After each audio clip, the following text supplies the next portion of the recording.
Certa vez tinha um cara, uma vez entrou num barbeiro, né? E aí ele viu, o barbeiro falou assim: deixa eu te mostrar uma coisa. O vizinho, o garoto aqui, o filho do vizinho aqui, ele é muito burro. Ele não sabe a diferença entre uma moeda de R$1 e de 25 centavos. 25 é grande, né? O cara não sabe a diferença. Olha, eu vou te mostrar. Ele disse assim: vem aqui, moleque. Chamou o moleque ali. Então assim, qual que você prefere? Qual moeda que você quer? Né? Aí o garoto foi lá e apontou que ele queria de 25 centavos. Falou: tá vendo? Aí ele deu pra ele 25 centavos. Falou: você viu? Ele prefere 25 do que R$1. Ele acha que 25 é mais, ele acha que 25 centavos ele sempre pega 25. Aí o cara cortou o cabelo, tudo na saída. Ele viu que aquele garotinho tava indo lá, tava comprando um sorvete. Falou: ô garoto, tudo bem? Você sabe o que vale mais? Se vale mais R$1 ou 25 centavos? Falou: lógico que eu sei que R$1 vale mais que 25 centavos. Falei: então por que você sempre pede a 25 centavos pro barbeiro? Falei: se eu pegar um dia de R$1 vai acabar a brincadeira, né? Aí nunca mais vou faturar. Tem uma... acho que já contei aqui, uma vez tinha um cara que... ele se mudou pra Flórida para se aposentar, comprou uma casa. Finalmente ele sentou lá na varanda da casa dele para dar aquele descanso naquela cadeira de balanço, né? Finalmente pensou: aposentado, at last, né? De repente, tocou o sinal da escola, tinha uma escola no final da rua, né? E os garotos saíram da escola, era horário de saída. Ele vê que os moleques no caminho, voltando para casa, batiam em todas as latas de lixo que tinha no caminho. Ficavam batendo, chutando, uma barulheira. E assim foi um dia, outro dia, ele queria descansar e todos os moleques ficavam batendo, chutando as latas e tudo. Aí ele sempre os mesmos 3 garotos que faziam isso. Aí um dia ele teve uma ideia, ele chamou, os garotos estavam passando na frente da casa dele, chutando, batendo as latas. Ele falou: vem aqui, garoto. Eu sou muito solitário, muito sozinho aqui, eu preciso de ação. Eu acho tão legal esse negócio, vocês batem assim nas latas. Vou fazer uma coisa, vocês podem bater nas latas assim por 5 minutos direto. Se vocês baterem nas latas 5 minutos direto, eu dou $5 para cada um. Os caras falaram: lógico. Ele deu $5 e ele ficava batendo, né? Fantástico. No dia seguinte, ele vai lá dar mais $5, os caras batem. Terceiro dia ele fala: pessoal, a crise pegou aqui também, coronavírus, negócio. Eu vou dar $1 para cada um para bater na lata. Os caras falam: $1? É o que eu tenho, é o que eu posso dar. Mas por favor, continuem batendo forte. Bate forte, quero escutar, hein? Aí ele deu $1 para cada um, os caras bateram. Mas já não foi mais como antes. Aí no segundo dia de volta a dar mais $1, os caras já não estavam batendo como antes. Daqui a pouco ele vira para os caras e fala assim... mais um dia ele fala: pessoal, a crise pegou mesmo, muito forte, o Covid fechou tudo. Eu vou dar agora 10 centavos para cada um, mas por favor, é importante para mim, continua batendo. Os caras falam: ei, que velho pão duro, você acha que por 10 centavos a gente vai ficar batendo nas latas de lixo aqui? Jogaram os 10 centavos na cara dele, falaram: a gente tem mais o que fazer? Foram embora, nunca mais bateram nenhuma lata de lixo. Então, estou contando isso tudo porque quando a gente fala de educação de filhos, de crianças, né? Como educar as crianças, tem grandes debates, muita coisa, né, para se falar. Mas tem um discurso muito interessante que o Rebbe anterior ele deu em 1934. O que acontece? O Rebbe anterior, ele estava na Rússia, ele virou Rebbe em 1920, né? E aí ele lutou contra o comunismo, foi preso. Em 1927 ele foi finalmente solto e ele tinha pena de morte, mas ele conseguiu sair da prisão em Beis Tammuz e ele finalmente foi para Riga, Látvia. Quando ele estava em Riga, depois ele foi para Varsóvia, mas mesmo que ele foi para Varsóvia, ele tinha ainda muito contato com a comunidade de Riga e ele voltou em 1934 e lá em Riga ele deu um discurso que foi uma coisa sem precedentes antes, que ele deu um discurso só para mulheres. O Rebbe tinha também, às vezes, o Rebbe dava diversas vezes um discurso, uma sihá para mulheres, mas isso em 1934, o Rebbe falar numa sinagoga cheia só para mulheres, era um discurso para as mulheres de Riga. E o Rebbe falou uma coisa muito interessante. O Rebbe trouxe a nossa paraxá, mas antes disso quero dar uma introdução. O Rebbe, em 1917, foi fundada a primeira escola judaica religiosa para meninas, né, na Cracóvia, e que é o que é a Bet Yaakov, né? E muitos rabinos foram contra, acharam que estudar a Torá era só para os meninos e tudo. E o Rebbe foi um dos poucos que estavam ao lado da fundadora, inclusive, né? Foi uma mulher que fundou a escola Bet Yaakov. E o Rebbe deu muito apoio. Então, o Rebbe começou a falar, nesse discurso para as mulheres de Riga, ele começou a falar da educação. E ele falou uma coisa interessante. Se a gente for notar, os dois maiores eventos da história do judaísmo foi primeiro o Matan Torá e depois, agora, quando a gente vê nossa Parashá, quando Deus mandou fazer um Mishkan, uma morada para Deus aqui na Terra. E se você pegar uma coisa que tem de igual nos dois eventos, o nome Bet Yaakov, inclusive, da escola das meninas, é isso, que Deus falou, né? Kotomar lebet Yaakov, Deus fala primeiro para que se ordene as mulheres e depois Libnei Israel, depois para os filhos de Israel. Bet Yaakov, a casa de Yaakov, eram as mulheres e depois, né, falar com os homens. Deus primeiro mandou Moshe Rabbeinu ensinar as leis da Torá para as mulheres. Então primeiro foram as mulheres. E aqui quando chega na nossa Parashá, diz, quando vem para fazer os donativos, também está escrito que Vayavou Hanashim ala Hanashim, e veio os homens sobre as mulheres, com Lediv Lev, cada um com um coração generoso para fazer as doações. E o que significa Hanashim ala Hanashim? Veio os homens sobre as mulheres. O Rashi já traz, a Gemara, que os homens vieram na sequência das mulheres. As mulheres foram as primeiras que saíram correndo para doar para o Mishkan. Então, o Rebbe anterior falou que nos dois momentos da Torá e do Mishkan, os homens têm muito que aprender com as mulheres. As mulheres vieram antes. Isso significa que até os homens têm o que aprender na forma do Mishkan e da Torá. O que representa o Mishkan? Explica o Rebbe. O Mishkan é para ser a casa, mas não só a casa, o lar de Deus aqui na Terra. E a gente fala que, já traz a explicação do Shla Kadosh, que Deus fala que eu vou morar Betocham, dentro de vocês, não somente dentro do Mishkan. Ou seja, o Mishkan é uma representação, é um microcosmo de cada ser humano, de cada um de nós. Deus quer morar dentro de cada um de nós. A mulher é o que torna uma casa um lar. Existe a casa, o apartamento, a moradia, mas para que isso se torne um lar, um ambiente agradável e gostoso de morar, isso depende muito da mulher. Então, fala o Rebbe, aqui tem uma dica nesse passuk de como que a gente transforma a casa num lar, principalmente no que se refere à educação das crianças. O Rebbe fala o seguinte: a doação começou pelo ouro, né? Vayavou anashim al anashim, kol lediv lev, todos aqueles que tinham um bom coração, eles deram o que? Review. Aí fala das coisas das mulheres que elas trouxeram. O que elas trouxeram? Choch vanezem vetabat vekumaz. 4 tipos de joia. Eu vou fazer a tradução como o Rebbe anterior fez, que é a tradução baseada no Ibn Ezra. Tem a tradução do Rashi, depois a gente fala um pouquinho sobre ela, mas se tem permitir, vamos focar na tradução do Ibn Ezra. Ibn Ezra ele traduz que são joias que não é um termo muito utilizado, esses termos de joias que estão aqui na Parashá. Choch ele traduz como o brinco, Nezem um piercing de nariz, Tabat é o anel, e Humaz ele traduz como, é tipo um bracelete, mas aquele tem um nome para isso. É na verdade um adorno que se coloca no braço, né? Não chega a ser um bracelete, tem uma joia que se coloca tipo assim no braço, um pouco mais para cima. Tem um nome para isso? Alguém sabe? Depois vocês perguntam para suas esposas. Deve ter nome para isso aí. Oi? Não sei. Não é bracelete em si. Opa, vamos traduzir como bracelete.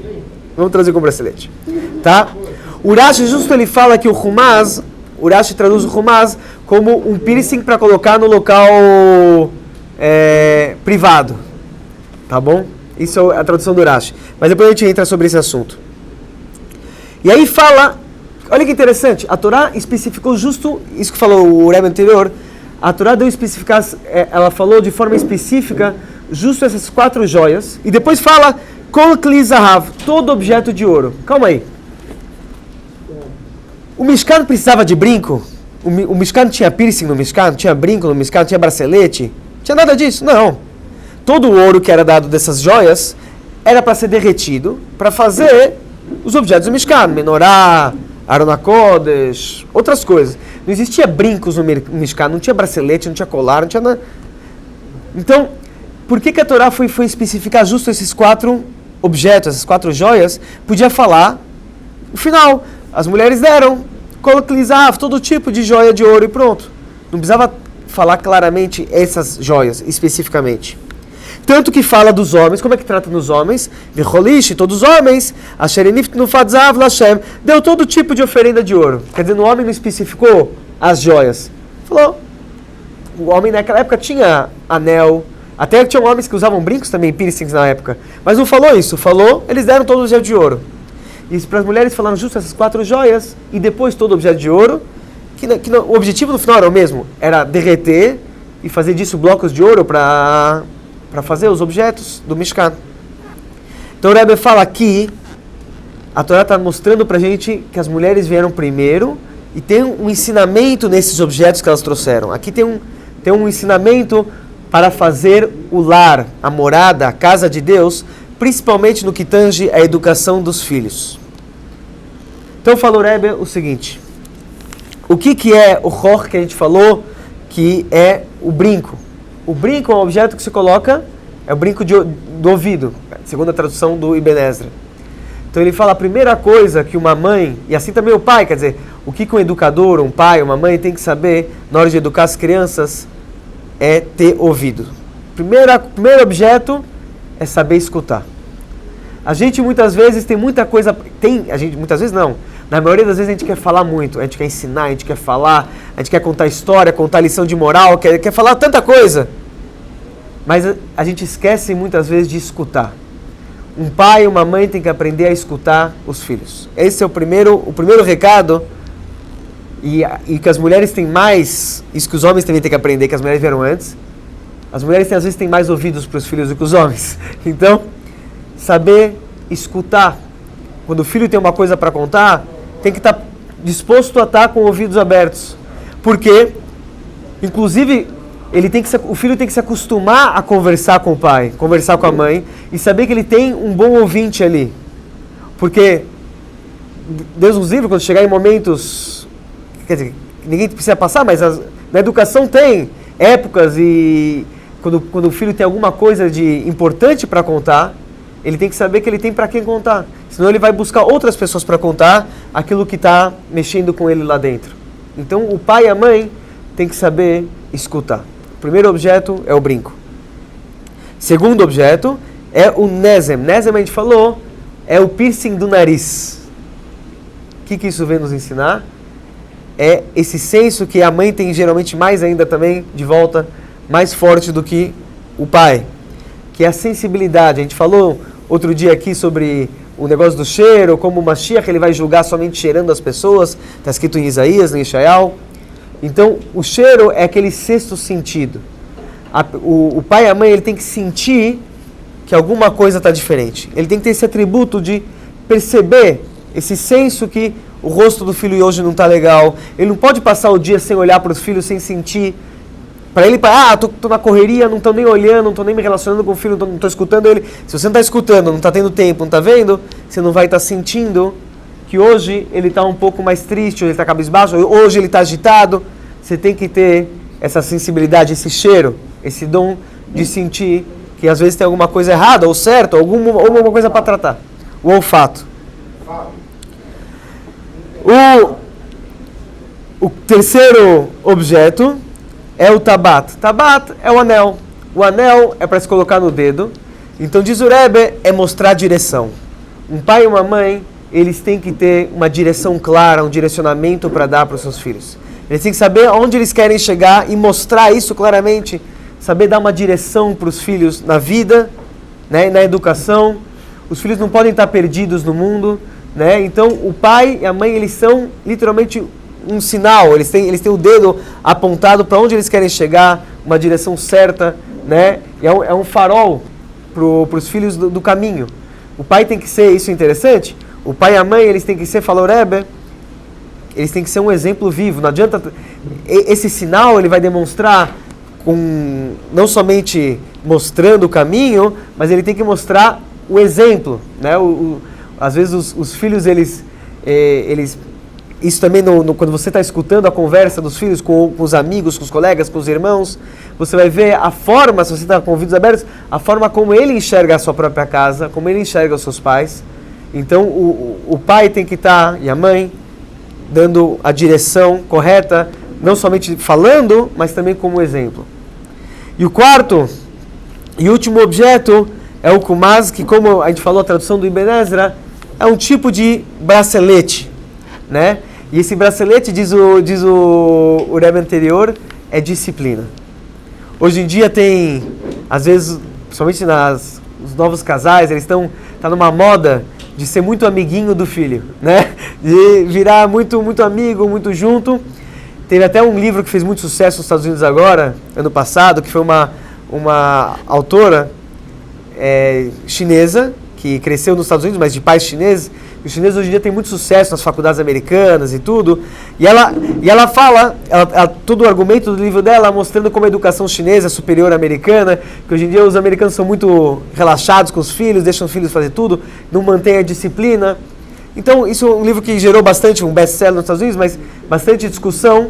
Não vamos entrar no mérito da discussão da educação chinesa, que tem prós e contras, mas com certeza é importante ter esse bracelete, que é o braço, né, erguido. Uma mão tem que ter uma certa disciplina. Sem a disciplina, isso não funciona. Isso é o kumaz. E, segundo a explicação do Rashi, o kumaz, como a gente falou, na verdade era um piercing nas partes íntimas. Então isso representa, diz o Rebbe, que é a Tarat HaMishpachá, o assunto de manter a pureza familiar. A pureza familiar gera um ambiente sagrado e isso tem grande influência na educação dos filhos também. Por final, o Rebbe acrescenta uma coisa muito interessante. Tudo isso só começou com uma pequena palavra. Quando a Torá começa a falar dos objetos, antes de falar de qualquer objeto, a Torá falou o quê? Que as mulheres trouxeram kol nediv lev. Todos com coração generoso, com boa vontade, né, inspirados, com amor. Kol nediv lev quer dizer, o coração desejou fazer isso. Fala o Rebbe, antes de qualquer um desses atributos, a pessoa saber escutar, saber sentir os filhos, né, apontar uma direção, ou ter disciplina dentro de casa, antes de mais nada tem que ter amor.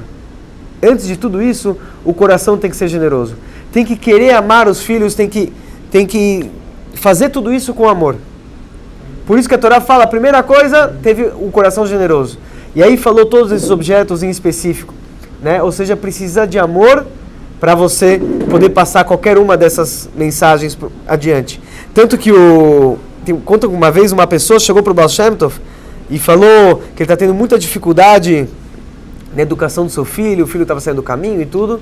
E o Baal Shem Tov respondeu para ele só uma coisa: ame o seu filho. Tenha mais amor para o seu filho. Né? Obviamente o Rebbe, ele sabia enxergar aquilo que...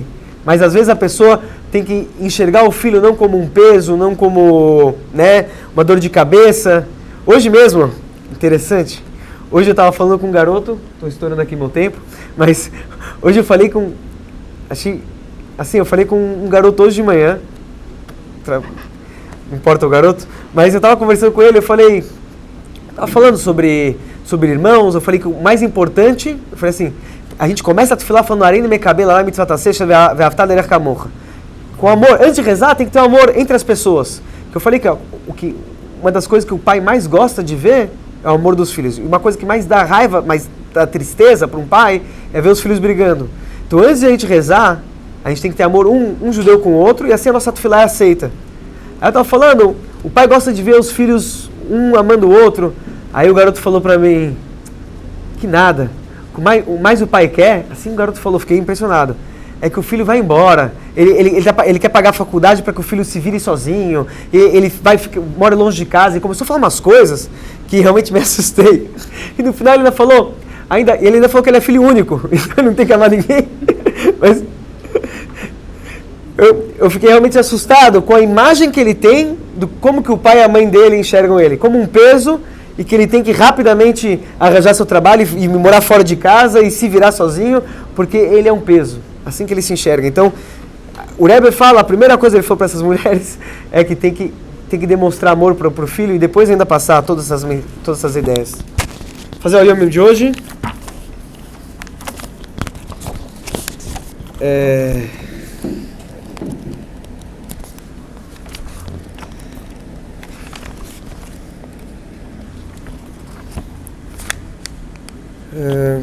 Estamos na quarta-feira, 22 de Adar 1.